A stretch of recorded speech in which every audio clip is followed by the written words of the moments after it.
But I fear, lest by any means, as the serpent beguiled Eve through his subtlety, so your mind should be corrupted from the simplicity that is in Christ.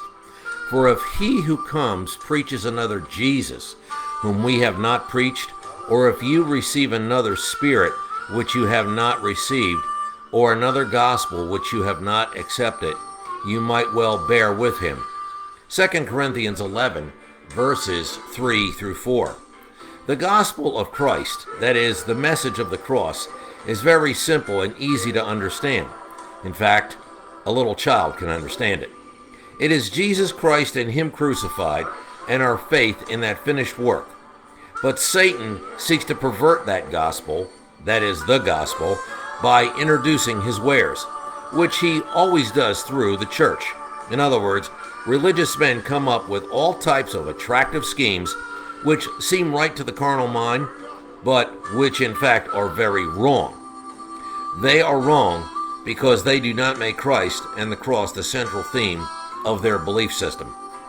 The problem in Paul's day, that is, the method Satan was using, concerned Jewish preachers from Jerusalem or Judea, who claimed Christ as the Messiah, but who also claimed that the Gentiles also had to keep the law of Moses. That is, if they were to be saved.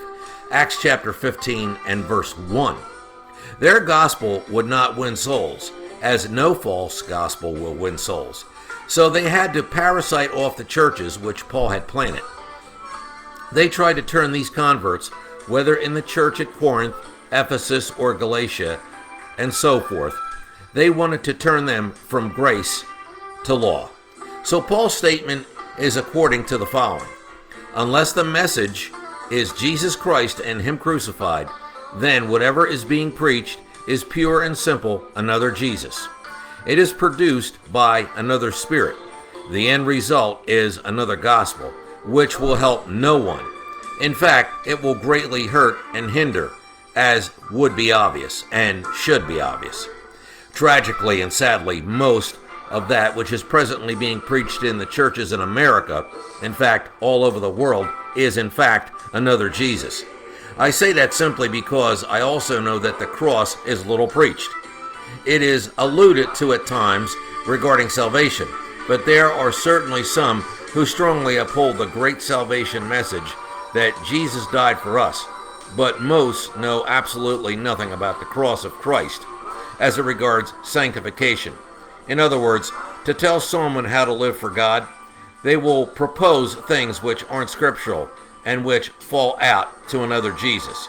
That's the reason the apostle said, we must examine ourselves whether we are in the faith.